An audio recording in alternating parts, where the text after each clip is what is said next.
There's another one to see, which is OWASP Zap. This thing is great.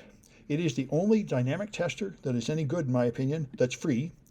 And see, by the way, there's three things you need to do to test your code. You need to do static code scanning, like you can do with SNCC, where it looks at the source code and notices if your source code has patterns of lines that are bad. Then you need to do dynamic scanning, where you run the actual app and you put in data the way user would. Real live testing, data going in, data coming out.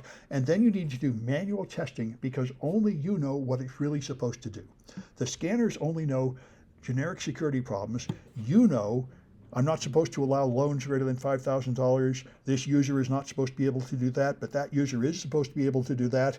Only you know that. No automated scanner can do that. You have to manually test for other kinds of problems. So all three of those are needed.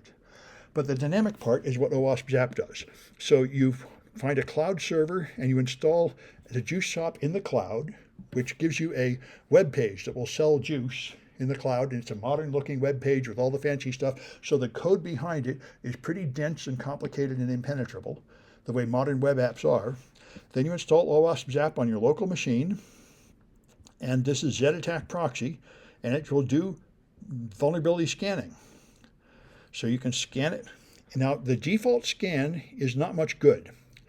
So you have to, the default scan will scan old-fashioned web pages like HTML pages and directories. And as far as I know, I'm pretty much the only designer that still makes web pages that way. Everybody else uses these modern JavaScript frameworks to get all this pretty stuff. So you have to switch to using the Ajax Spider, which will scan modern web pages. And then it will scan your page, and it will find some vulnerabilities. Now, for some reason, in the latest version of OWASP Zap, they no longer test for SQL injection. So you have to go manually turn it on in the scan policy. You can control exactly what scans it's going to do, what requests it's going to send to the server. And so you can control when it tests for these, so you can change it to actually send these tests for a high level of strength here. For some reason, they made that no longer the default about a year ago.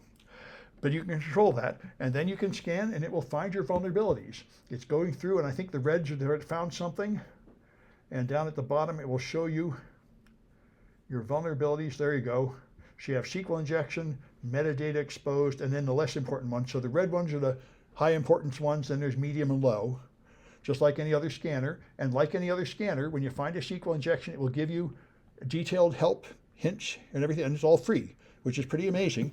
And a month ago, I think, it was bought by, what are the commercial scanner mentioned? I think Checkmarks or something? Acunetics, one of them bought it.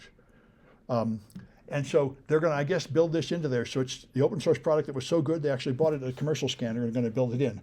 And so this is good if you want to do, this is one of the tests you have to do, making a report, and it finds the vulnerabilities and gives you a detailed report of what it found, which will guide you.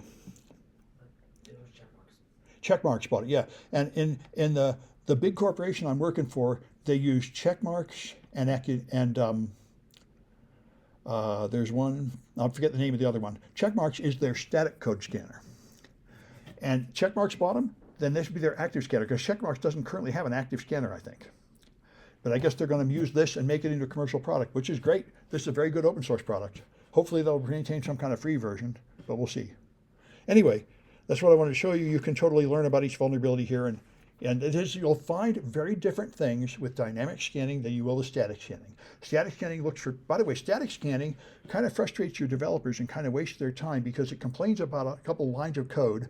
Like it found like 25 SQL injections in a vulnerable page I had where there was only one, because it just, anytime you have data coming in and you go to SQL and you did not pass it through a sanitization function, it will complain. It'll say, you should always go through a cleaning function first, even though most of the time you don't need to, because it's not data that came from the user. So getting your developers in the habit of just doing that is not a bad practice, I guess, but it seems like a waste of your time at first.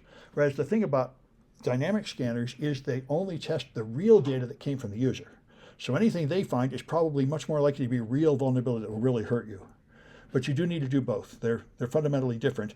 And of course, the data might come in from the user and then be processed in some strange way that the code scanner can't understand. So it won't find it by looking at the code, but there is the flaw where that data passes to some module, and somehow gets used without getting cleaned up.